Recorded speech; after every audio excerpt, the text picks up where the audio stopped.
Hey folks, Kevin here. Well, it's July 2nd, 2024. Let's go ahead and take a look at the gardens and see how things are going. So we'll start over here in the western garden plot. The Hess caps or His caps or honeyberry plants are all doing pretty well.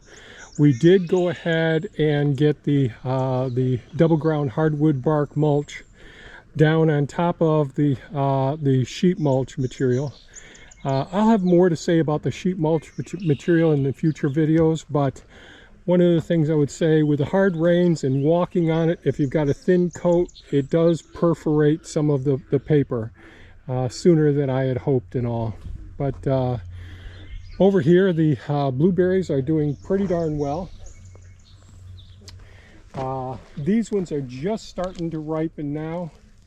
Thea has been harvested. She's harvested a few from over in this garden, but not a lot from this garden. Mainly she's been harvesting from the western garden plot. I'm sorry, from the central garden plot, because we have Duke blueberry plants over there, and they mature a little bit earlier. Their blueberries ripen a bit earlier than the honeyberries, and you can see how the double ground hardwood bark mulch worked out around here.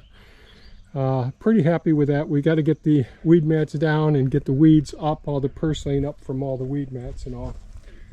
But these blueberry plants are doing pretty well. The birds are they're ripening slowly, so the birds are beating us to some of them. Here's one of the Dukes here. So these ripen a little bit earlier, but this is their first season. These are a couple of the plants that I transplanted this season. So the honeyberries have been doing great. Blueberries doing very, very well. These ones are just starting to get to the point where Thea is going to be harvesting them. The thornless blackberry plants are doing pretty well. You can see the berries are starting to ripen here some. A lot more work to do over here. Hi! And so pretty happy over here in the western garden plot. Not too bad so far. The gate that we put up is keeping the deer out so far, so the hostas are coming back. Still have some more cleanup work to do over here, but you know, with everything else going on in life, it can be a challenge. So let's go over and take a look at the central garden plot and see how things are here. I've been working down and back where the beaver pond is, where the canal is, moving soil and all. So just got done servicing the Hulk there, and we'll talk about that in another video coming up. So the central garden plot, not a lot has changed, but things are maturing. You can see the comfrey. This is the Bach 14 comfrey. Its second shoot has come up. This is still viable down here. I haven't gotten to it. I don't know that I will. Just behind this season, as usual. The garlic has been doing pretty well. We are getting closer to the point of needing to harvest this, but right now I think we've got at least another week before we're going to need to harvest it. So we've just got a couple of the lower leaves turning brown here and dying off. We got enough leaves here to hold the wraps, and again, I did not get all the garlic scapes. The shallots are looking closer. You see some yellowing and some browning of the shallot tips here, and we're starting to see them lay over now. So this is an indication that they're getting real close to harvesting. So pretty happy about that, and the shallots themselves seem to be a pretty good size, so happy with that. So shallots are looking good. We haven't had the time to spend in the garden. She is full-time harvesting now. And to respond to one of the comments about the Illinois mulberry tree over here, we have two of those over there now. I'm going to reproduce more of those because we have several different varieties of mulberry trees, but those Illinois mulberries are so tasty and they're so long. They're delicious, but it is a battle trying to get to them before the birds get to them. Okay. So we really love I had a phone call there. We really love the mulberry trees, but the Illinois mulberry, they produce those nice big long ones. The big battle is trying to keep up with the birds. They're constantly in the battle for all the different berry producing trees and bushes right now. The Norway spruces are looking good. Pretty happy with how that row is doing. Lots of purslane around the base of them. That's not a big issue. The sweet corn doing pretty darn well as well. I still haven't gotten out here to pull back the weed mats at all, but they are knee-high at this point, so I'm pretty happy with how the corn's looking. The old saying, knee-high by the 4th of July. The curly kale are doing fine. I love my kale, absolutely fantastic. The determinate variety of San Marzano tomatoes are looking pretty darn good as well. And then our golden delicious winter squash are looking pretty darn good as well. Pretty happy with how things have been.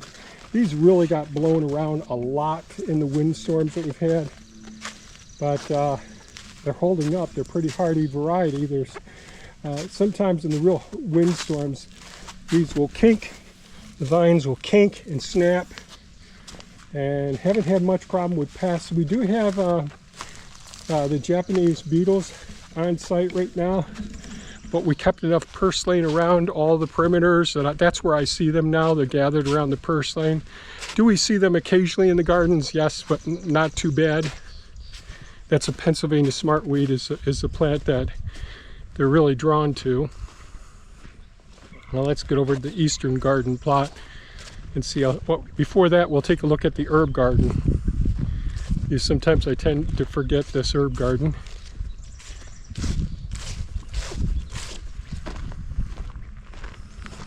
So in our herb garden here we have lavender. These are the beautiful purple flowers we see right here. Right now. Really love the lavender. And we have the thyme in here as well. And sage. And the oregano that Thea put over here as well to fill up some spaces. That's doing pretty well. Beautiful lavender, sage, thyme. So this is the garden that Thea came in and dug out all the weed mat that we had in there. And this was the old weed mat, probably 12, 13 years old, where we burnt holes for each one of the plants.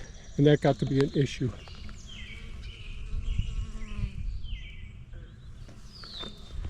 Okay.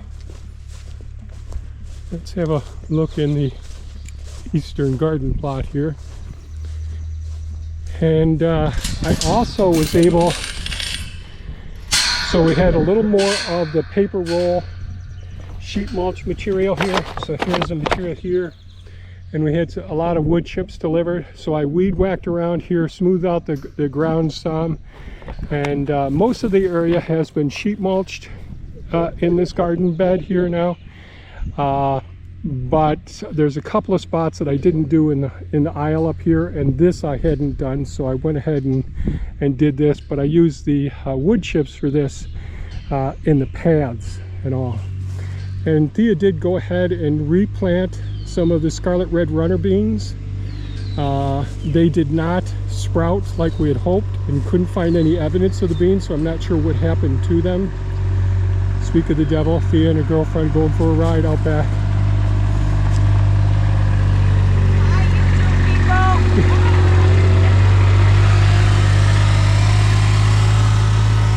Going for a ride to check things out with Suki. So these are the Duke variety of the blueberry bushes. So these are the ones that I transplanted this spring. Got them in here, so we have 2 rows of them. They're really doing well. Thea got probably a gallon, I think, the day before yesterday. And the birds are just in here diving constantly.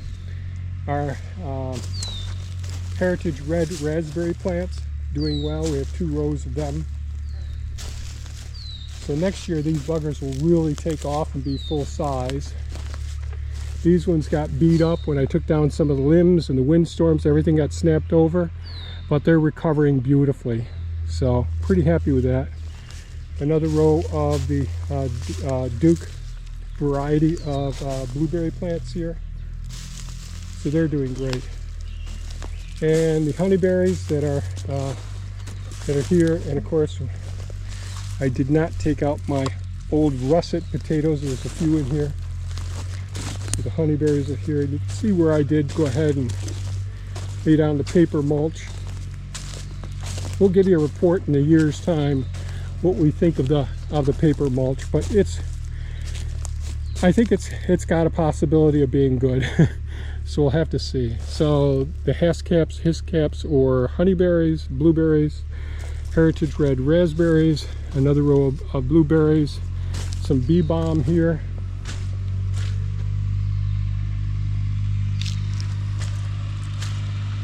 And hopefully we'll get some scarlet red runner beans coming out of our tunnel here.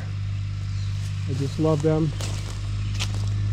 The chamomile's doing good. A few black-eyed Susans left there. And of course our sweet potato bed. So these have been doing steadily good. Really, really happy with the sweet potatoes, how they've been doing so far this season. Strawberry plants are doing okay since the deer aren't in here tearing them out of the beds. So that's good. Both sides have a little bit of weeding to do in here. And the butterfly milkweed, I absolutely love these flowers. We see some of the beneficial wasps right here as well. Come on down. And the strawberry plants. And we'll get down here to the trees. And these are our peach trees right here. So we'll see how they end up turning out. So far, they haven't been nibbled on, so that's great. Our black locust trees that started from seed. There's a few more just starting to peek up here as well. So we'll see how that works out. I've got to get over here and mulch this bed. So this is another bed of the hiscaps or honeyberries. We're using the stooling or mounding way of propagating those. This is more peach seed in here, but these haven't been through winter yet. And I see a couple of honey locusts in here starting to show up, but these have not been planted out yet. This is just our material. And here are the hazelnuts. So they're doing really, really well. We don't have to put the seeds down quite as densely next year. I could see that. Some apples. I'm sorry, these are the Asian pears. Don't judge too quickly, Kevin. These are the apples here. And we'll do a walk through the first food forest before too long. We looked at one of the almond trees that they got blown down in the wind there. We're trying to save. Not much of a chance of being successful with that one, but we will try. And yeah, there's a lot going on in the first food forest, but it's one of the ones that when I planted that forest, I planted it way too densely. So I've been gradually removing a lot of the trees from that area and some of the bushes. So we have black currants and red currants out there. Thea's harvesting some of those in the next couple of days. But yeah, especially with the windstorms that we have here, when we have the trees and the bushes planted too densely together, they end up getting in trouble. When one goes down, it really wipes out several. And so here's one of our blushing star peach trees here, the one we put in our little garden. But you can see when the winds come and snap some of the limbs, it can be a bit of an issue. But it helps to thin the fruit. I gotta say that's one of the benefits of the windstorms. It thins the fruit. But if the windstorms come later on in the season when there's a lot of fruit on them and they haven't been thinned, the winds bring them down, the deer pull them down, and that's a whole other issue as well. So here we are up front, the front garden.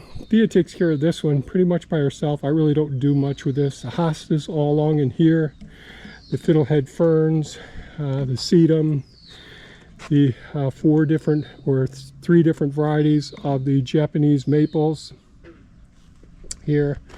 So sedum here, thyme along in here. This is the oregano. It's really going to town here, the oregano is. And let's see what else. I like the different types of hostas here, but look at that sedum. Isn't that beautiful? Absolutely gorgeous. And the columbine is having a hard time here. And the other type of sedum here, looking good. So that's a pretty quick overview of how things are going here in the gardens. Thea is visiting right now with one of her closest friends, and so she's pretty much busy constantly harvesting now. This is the beginning of harvesting season. So every day harvesting, trying to beat the heat and beat the birds. And I'm trying to get some of the other projects done around here. And some things break. I'll do an update on Buzz, our Kubota ZD1211 lawnmower. I absolutely love it, but there is a fault with it that I think can be a big issue, and so they're going to come and pick it up today, and hopefully I can get it back within a week to get some more mowing done around here and all. So I try to do that in between everything. So that's it for today's video. If you have any comments or questions, please leave them below. We always enjoy reading your comments and responding to your questions as well. Thanks so much for watching. Stay safe and take care. Bye-bye now.